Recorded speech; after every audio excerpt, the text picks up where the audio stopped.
Hi! இன்னைக்கு வந்து டியூஸ்டேவோடைய morning to evening routine பார்க்கலாம். காலையிலேயே வந்து பூஜை பாத்திரமெல்லாம் கிளீனிங் ஸ்டார்ட் பண்ணியாச்சு. கொஞ்சம் பூஜை பாத்திரமும் எடுத்து மேல வச்சுட போறேன். நாளையிலேருந்து வந்து வொர்க் போக போறேன். ஆஃபீஸ் டைமிங்கில வந்துட்டு பூஜை பாத்திரம் கழுவவே ஒரு 1 ஹவர், 2 ஹவர்ஸ் ஆச்சு அப்படின்னா, அது ரொம்பவே கஷ்டமா இருக்குன்றனால எல்லாமே மினிமலைஸ் பண்ணியாச்சு. இதுவரைக்கும் வந்துட்டு காலையில எழுந்து ஹஸ்பண்ட் லஞ்ச் பேக் பண்றது தான் ஃபர்ஸ்ட் ப்ரையாரிட்டியா இருக்கும். அதுக்கப்புறம் இருக்கிற எல்லா ஒர்க்குமே வந்துட்டு எப்போ வேணாலும் நான் பொறுமையா பண்ணிக்கலாம். பட் இதுக்கப்புறம் அப்படி இருக்காது. எழுந்து சமைச்சுட்டு அண்ட் இருக்கிற சின்ன சின்ன ஒர்க் முடிச்சுட்டு நம்ம கிளம்புறதுக்கு தான் வந்து கரெக்ட்டா இருக்கும்.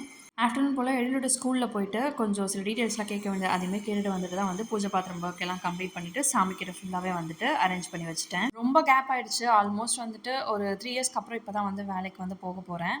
ஆஃப்டர் மேரேஜ் வந்துட்டு ஒரு 2 இயர்ஸ் மட்டும் ஒர்க் பண்ணேன். பட் அது வந்துட்டு ஒர்க் ஃப்ரம் ஹோம் தான் பண்ணியிருந்தேன். அதுக்கப்புறம் எழில் பிறந்த பிறகு இந்த 3 இயர்ஸுமே கம்ப்ளீட்டாக வீட்டில் தான் இருந்திருக்கேன். அத்தை வந்து எங்க கூட தான் இருக்காங்கன்றனால மேனேஜ் பண்ணுறது கொஞ்சம் ஈஸியாக தான் இருக்கும். பட் இருந்தாலுமே வந்துட்டு ஸ்டார்ட்டிங் டைமில் கொஞ்சம் ஸ்ட்ரகிளாக தான் இருக்கும் அப்படின்னு நினைக்கிறேன். பார்ப்போம் எப்படி போகுது அப்படின்னு சொல்லிட்டு.